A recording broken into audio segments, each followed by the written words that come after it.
একজনের ঘর পুড়ে গেছে, কিন্তু অন্য একজনের ঘর তখন পুড়ে নাই। তখন সে কি করছে, ফায়ার সার্ভিসের পাইপ কেটে দিয়ে কিছু জায়গায় অনেক মানুষ লুট করছে। ঘর ভাঙা দরকার ছিল না, কিন্তু ঘর ভেঙে আসবাবপত্রগুলো নিয়ে গেছে। আজকে যে 5টা নাগাদ যে আগুনটা লেগেছে, অন্তত ভয়াবহ আগুন, এবং এটা মানবিক বিপর্যয় বলা যেতে পারে। আমি কয়েল বস্তিতে আজকে 2011 সাল থেকে এখানে আমাদের বসবাস, কিন্তু আর বিগত দিনে আরও বহু ঘটনা ঘটেছে, কিন্তু এই আজকের যে ঘটনা ঘটেছে, এই 5 থেকে 7 ঘন্টা আগুন চলতেছে, এটা খুবই ভয়াবহ এবং মানবিক বিপর্যয়ের মধ্যে পড়ে আর কি। কিন্তু এই মানবিক বিপর্যয়ের ভিতরেও এমন কিছু ঘটনা ঘটেছে যা অত্যন্ত প্রত্যাশিত ছিল না আর কি। আমার দেখা চোখে কিছু মানুষ, একজনের ঘর পুড়ে গেছে, কিন্তু অন্য একজনের ঘর তখন পুড়ে নাই। তখন সে কী করছে, ফায়ার সার্ভিসের পাইপ কেটে দিয়ে ওই ঘর, মানে এভাবে একটা মানুষ বুঝতে চাচ্ছে যে ফায়ার সার্ভিসের পাইপ কেটে দেওয়া হয়েছে আমাদের চোখের সামনে, যেটা অত্যন্ত দুঃখজনক। এটাও আমি দেখেছি। আবার কিছু জায়গায় অনেক মানুষ লুট করছে, সেটাও আমাদের চোখে লেগেছে আর কি।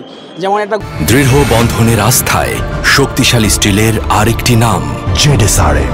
ঘর ভাঙা দরকার ছিল না, কিন্তু ঘর ভেঙে আসবাবপত্রগুলো নিয়ে গেছে। এটা অত্যন্ত দুঃখজনক ব্যাপার ছিল আজকে।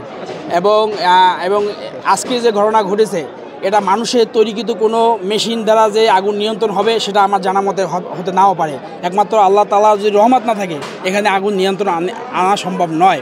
আপনারা দেখতে পাচ্ছেন যে 5টা থেকে এখন অলরেডি 8টা সাড়ে 8টা বেজে গেছে, বা 8টা প্লাস হয়ে গেছে, কিন্তু এখন আগুন জ্বলতেছে। কখন নিভবে সেটা কিন্তু সম্ভব না।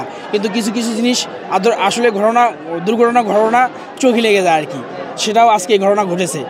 অত্যন্ত দুঃখজনক, এবং সব মানুষের এবং সার্বিক সহযোগিতা কামনা করছি, এবং যারা সহযোগিতা করতে পারবে সহযোগিতা হাত বাড়ানোর জন্য সবাইকে উদ্যত আহ্বান জানাচ্ছি। এটা আমার জানার মতে না, কিছু ঘটনা ঘটেছে, এবং হয়তোবা কেউ পাইপ সরাই দিতে গেছে, অথবা কেউ পাইপ কেটে দিছে, পাইপ যে কেটে দিছে বা পাইপ পাড়া দিতে দিবে না, কিন্তু সে পাড়া দিয়ে রাখছে, এবং পাইপ বটি দিয়ে কেটে দিয়ে এবং পাইপ ছাড়াই দিচ্ছে, এবং ঘটনা ঘটেছে না। এভাবে শত্রুতা কি, এভাবে আমরা তো এখানে বাসিন্দা না, আমার বাসিন্দা বেলতলার আর কি। এখানে যেটা ঘটনা ঘটেছে অত্যন্ত দুঃখজনক ঘটনা এভাবে ঘটেছে, কেন ঘটেছে সেটা আমি বলতে পারবো না।